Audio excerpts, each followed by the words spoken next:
Inilah kisah sejarah asal-usul zakat fitrah di bulan suci Ramadan, dan inilah kisah dosa orang-orang yang meninggalkan kewajiban zakat.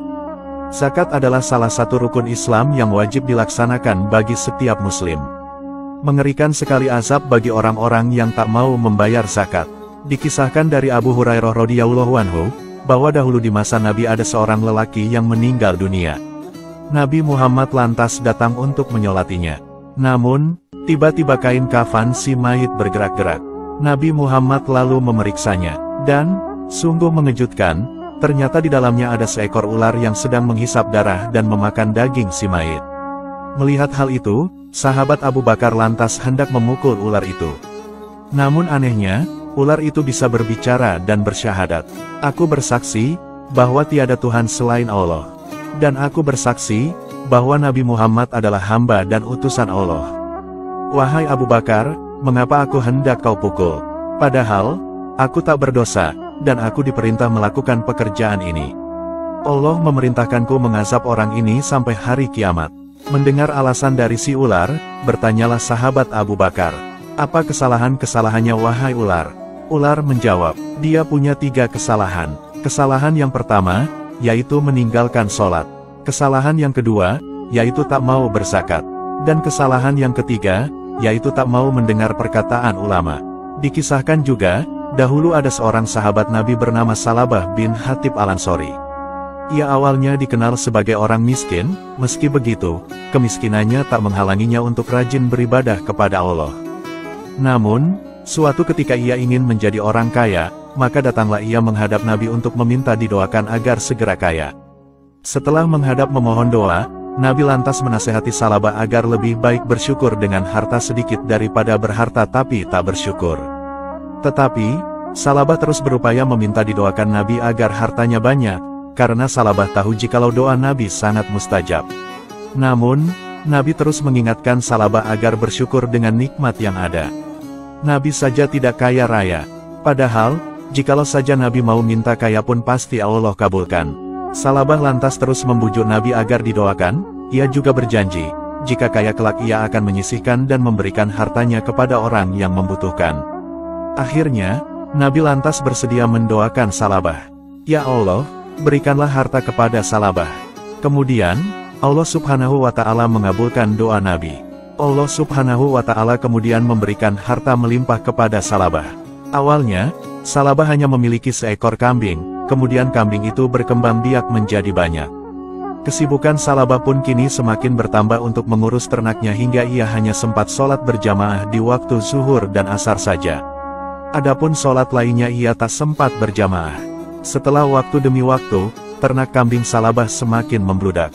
Kemudian karena kesibukannya, ia lalu berani meninggalkan sholat berjamaah, bahkan sholat Jumat juga ditinggalkan. Mendapati Salabah yang tak terlihat beribadah lagi, Nabi lantas bertanya kepada para sahabatnya tentang kondisi Salabah sekarang. Para sahabat lalu menjelaskan, bahwa sekarang Salabah sibuk mengurus kambingnya yang sudah bertambah banyak. Padahal, awalnya ia cuma punya 1 kambing. Kemudian setelah itu, Nabi lantas mengirim 2 utusan untuk mengambil zakat dari Salabah. Kedua utusan itu lalu melaksanakan perintah Nabi dan mendatangi rumah Salabah untuk menagih zakat dari harta ternaknya. Namun saat ditagih zakat, Salabah malah menolak untuk mengeluarkan zakat dan menganggap bahwa itu adalah tarikan jizyah atau pajak. Akhirnya, kedua utusan itu kembali menghadap Nabi dengan tangan kosong dan mengadukan sikap Salabah. Nabi ternyata sudah tahu akan hal itu. Nabi lantas berkata, "Celakalah kau wahai Salabah." Setelah peristiwa itu, kemudian turunlah wahyu surah At-Taubah ayat 75-78. Surah ini menyindir kelakuan Salabah yang lupa setelah diberi nikmat. Kemudian, ada kerabat Salabah yang mendengar tentang turunnya ayat ini, alhasil ia lalu memberitahukan hal itu kepada Salabah. Setelah diberitahu, barulah Salabah sadar dan bergegas mendatangi Nabi untuk membayar zakat. Salabah kemudian menghadap Nabi Muhammad dan memohon agar Nabi berkenan menerima zakatnya. Namun Nabi tak mau dan tak berkenan menerima zakat dari Salabah. Akhirnya, Salabah lantas dirundung penyesalan karena zakatnya ditolak Nabi. Bahkan sampai Nabi wafat, beliau enggan menerima zakat dari Salabah.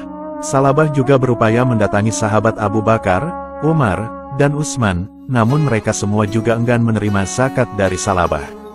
Naudzubillah min zalik. Semoga kita semua dihindarkan dari sifat kikir dan bakil seperti itu, amin. Adapun sejarah asal-usul zakat, dahulu berawal saat turunnya ayat tentang zakat kepada Nabi yang saat itu beliau masih berada di Makkah.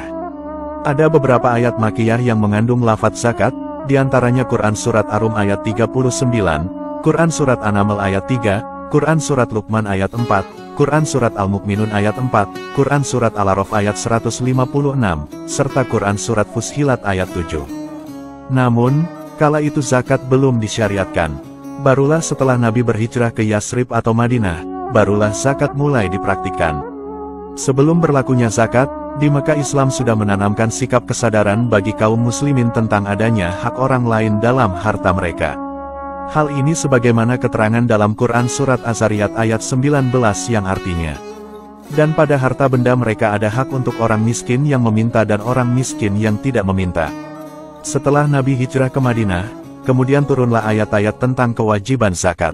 Namun, ayat yang turun di Madinah ini berbeda dengan ayat yang turun di Makkah, di mana zakat sudah ada aturan teknisnya seperti tentang pengumpulan dan pembagian zakat. Adapun zakat itu ada dua jenis, yaitu zakat fitrah dan zakat mal.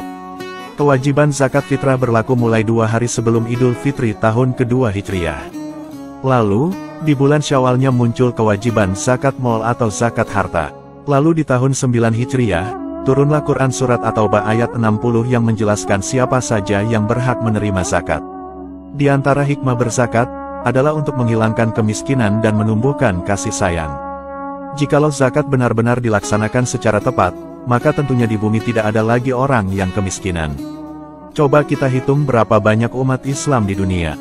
Lalu, kalikan semisal zakat fitrah berupa beras per orang 1 so, atau bila dikonversi ke kilo jadi sekitar 2,8 kg, tentu banyak sekali hasilnya.